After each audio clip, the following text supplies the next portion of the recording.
Hello friends. तो आज हम डिस्कस करने वाले हैं फिजिकल ज्योग्राफी का एक बहुत इम्पोर्टेंट टॉपिक जो कि इंसुलेशन है। और ये आप समझ लीजिए कि ये फिजिकल ज्योग्राफी का एक ऐसा टॉपिक है जो बार बार रिपीट होता है। प्लस साथ में जैसे चार स्टेटमेंट्स वाले जो क्वेश्चंस होते हैं उसमें एक स्टेटमेंट कंफर्म आपको इंसुलेशन के कॉन्सेप्ट से मिल जाएगा जो हम आज डिस्कस करेंगे। तो ये मान के रखिए कि आज जो ये हमारा लेक्चर होने वाला है उससे हर साल एक कॉन्सेप्ट जरूर आपको पेपर में देखने को मिलेगा।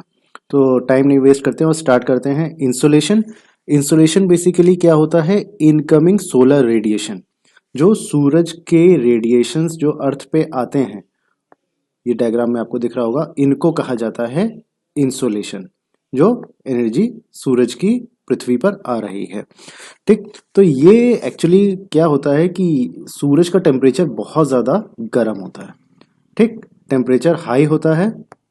जब टेम्परेचर हाई होता है तो इसकी एनर्जी भी बहुत हाई होती है, ठीक है। एनर्जी हाई होने की वजह से इसका जो वेवलेंथ है वो छोटी हो जाती है। ये याद रखिए, टेम्परेचर हाई होगा तो एनर्जी भी हाई होगी और फिर वेवलेंथ छोटी होगी। वेवलेंथ छोटी होती है तो इसलिए इनको कहा जाता है शॉर्ट वेव रेडिएशंस, ठीक है। जो सूरज की एनर्जी आ रही है वो शॉर्ट वेव रेडिएशंस की टाइप की होती है। और बेसिकली इसमें क्या क्या इसके कंस्टिट्यूएंट होते हैं ये भी आपसे एमसीक्यूज में पूछ सकते हैं। तो जो सूरज की किरणें होती हैं उसमें अल्ट्रावायलेट रेज होती हैं, कुछ विजिबल रेंज की होती हैं जो हमें आंखों से दिखती हैं, और कुछ नियर इंफ्रारेड होती हैं, ठीक है। तो ये हमारा इंसुलेशन का एक हम इंट्रोडक्शन था कि जो सूरज की किरणें आती हैं वो शॉर्ट वेव रेडिएशन होती हैं। शॉर्ट वेव की होती हैं क्योंकि उनका टेम्परेचर बहुत ज़्यादा होता है, एनर्जी बहुत हाई होती है सूरज की किरणों की, और एनर्जी हाई होने की वजह से उनकी वेवलेंथ शॉर्ट होती है, कम होती है। और वेवलेंथ शॉर्ट होने की वजह से इनको कहा जाता है शॉर्ट वेव रेडिएशन। और इसमें होती हैं अल्ट्रावायलेट, विजिबल और साथ में नियर इंफ्रारेड रेज। तो सबसे पहले आपके इंसुलेशन को समझने के लिए एक बहुत इंपॉर्टेंट कॉन्सेप्ट है एल्बेडो। ये अगर हम कॉन्सेप्ट समझेंगे तब हमें हमारा इंसुलेशन का जो कॉन्सेप्ट है वो बहुत इजीली समझ में आ जाएगा। तो देखते हैं एल्बेडो क्या होता है। एल्बेडो होता है किसी भी सरफेस की रिफ्लेक्शन पावर, ठीक है। कोई भी सरफेस उस पे जो किरणें पड़ रही हैं वो रिफ्लेक्ट करने की कितनी क्षमता रखता है उसको कहते हैं एल्बेडो, ठीक है। जितना सोलर रेडिएशन वापस रिफ्लेक्ट होता है वो हमारा एल्बेडो के कॉन्सेप्ट में आ जाता है, ठीक है। अगर इसकी डेफिनेशन पूछी जाए तो albedo is percentage of incoming solar radiation reflected by the surface, ठीक है। तो अगर हाई एल्बेडो होता है तो ज्यादा रिफ्लेक्शन होता है तो उसका इंपैक्ट कूलिंग हो जाता है। लो एल्बेडो होता है तो कम रिफ्लेक्शन, मतलब ज्यादा परसेंटेज एब्जॉर्ब हो रहा है। मतलब कि अगर ये आपका सरफेस है, ये किरणें आई सूरज की और यहां से रिफ्लेक्ट कर गई, ठीक है। तो ये रिफ्लेक्ट करने की कितनी क्षमता है इसको सरफेस का एल्बेडो कहा जाता है। और जितनी रिफ्लेक्ट नहीं हो रही वो क्या हो रही है, वो एब्जॉर्ब हो जा रही है सरफेस के अंदर, ठीक है। तो अब कौन सा सरफेस कितना ज्यादा एल्बेडो रखता है यानी कितना रिफ्लेक्ट करता है ये हमें समझना बहुत ज्यादा जरूरी है। तो सबसे कम जो रिफ्लेक्ट करता है वो होता है ओशियन, ठीक है। सबसे कम रिफ्लेक्शन होता है आपका ओशियन में, सबसे ज्यादा एब्सॉर्प्शन होता है।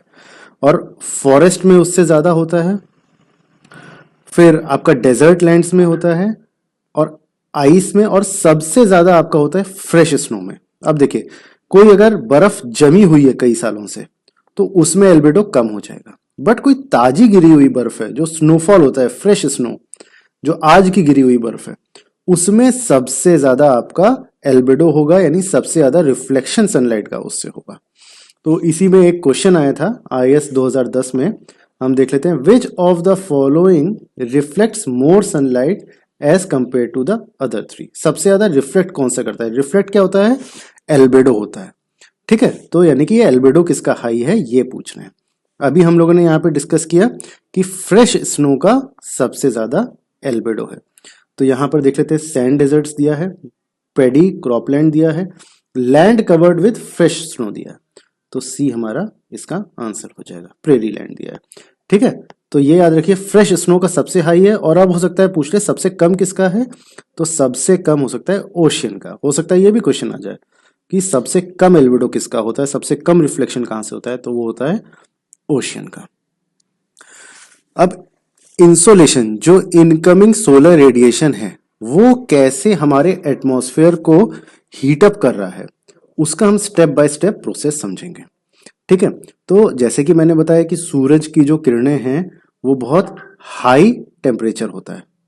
ठीक है, टेम्परेचर हाई होता है तो एनर्जी भी हाई होती है। एनर्जी हाई होती है तो उसकी वेवलेंथ शॉर्ट हो जाती है। ये कॉन्सेप्ट आपको याद रखना है। तो सूरज की जो किरणें आती हैं वो शॉर्ट वेव रेडिएशन आती हैं।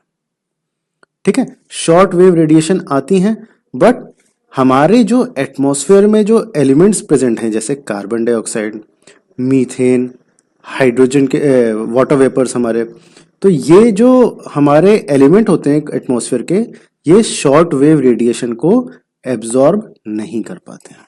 ठीक है, तो ये आती तो है पर ऐसे आ रही है, बट ये जो हमारा एटमॉस्फेयर है इसमें एब्जॉर्ब नहीं हो पाती क्योंकि ये शॉर्ट वेव की होती है। शॉर्ट वेव हमारे जो एलिमेंट्स हैं कार्बन डाइऑक्साइड, मीथेन और वाटर वेपर, ये एब्जॉर्ब नहीं कर पाते हैं।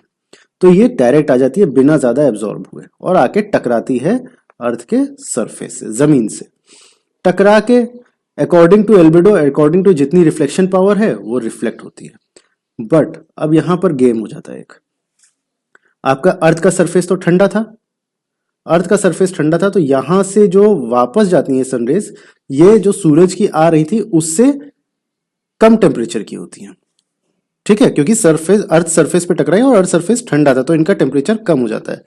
तो टेम्परेचर कम हुआ तो एनर्जी भी इनकी कम हो जाती है, और एनर्जी अगर कम होती है तो वेवलेंथ इसकी बढ़ जाती है।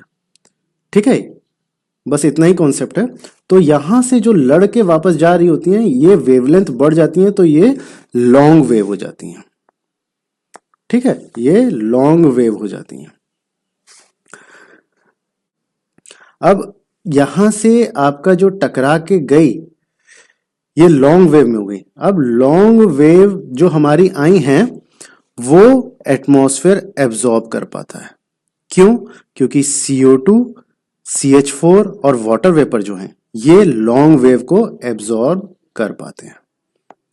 ठीक है, शॉर्ट वेव को एब्जॉर्ब नहीं कर पा रहे थे बट लॉन्ग वेव को एब्जॉर्ब कर सकते हैं।